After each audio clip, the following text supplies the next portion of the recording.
আপোনালোক যাওকচোন, আপোনালোক যাওক। মই ভিডিঅ' কৰি আছো, চাই ল'ব।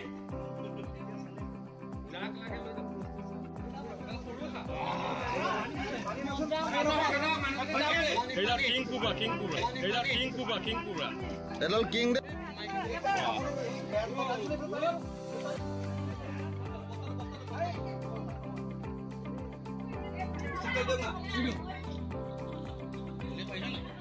सबके दुनिया का महा कोई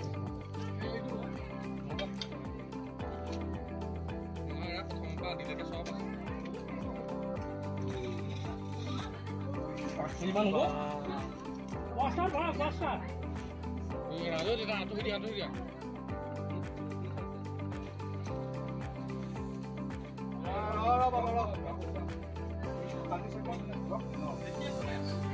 Postara muda ada lo. Eh, sabo. Mau riksa.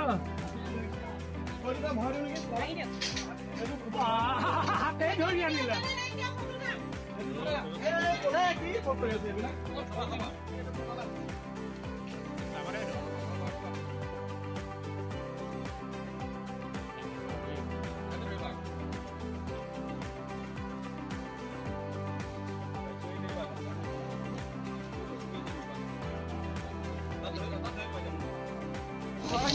কিছু মুহূৰ্ত আগে আচলতে বিশ্বনাথৰ বুঢ়ীগাঁৱৰ মাছ বাঘমৰা অঞ্চলৰ এই বাসগৃহটো দেখাইছোঁ। এই বাসগৃহটোৰ পিছফালে থকা তেওঁলোকৰ যি শৌচালয় টেংকিৰ ভিতৰতে আচলতে এটা মনোপ্লেট কব্ৰা অৰ্থাৎ কৰি ফেটি আবদ্ধ হৈ আছিলে। প্ৰকাণ্ড সাপটোক আচলতে কিছু মুহূৰ্ত আগতে বন্যপ্ৰাণী সংমণ্ডলৰ কৰ্মী অজয় দাস আৰু চতিয়াৰ সৰ্ববন্ধু নিৰঞ্জন দাসে আচলতে কিছু মুহূৰ্ত আগে এই প্ৰকাণ্ড সাপটো উদ্ধাৰ কৰিছে। মই তেওঁলোকৰ পৰা জানিবলৈ চেষ্টা কৰিম।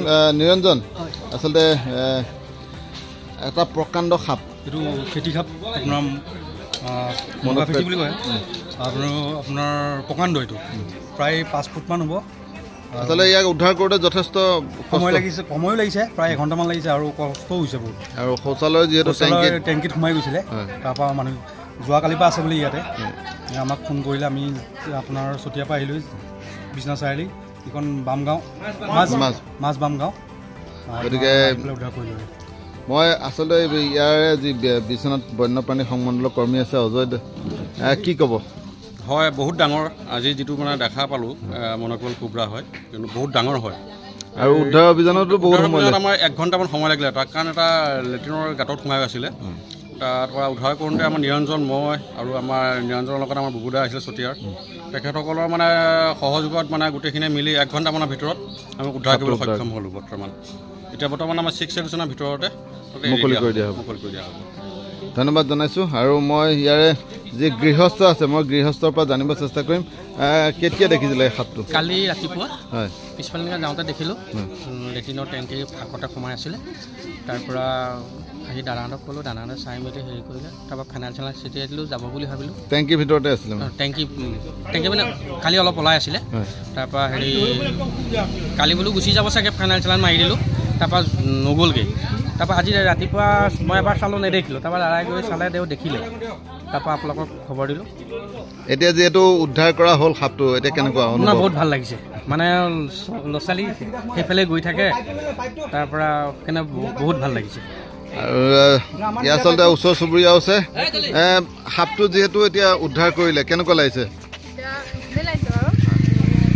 কাৰণ ভয়ৰ কথা, পটককৈ উপকাৰ কৰিব পাৰে মানুহক, তেতিয়া উদ্ধাৰ কৰিলে ফৰ্চনো ভালেই লাগিছে।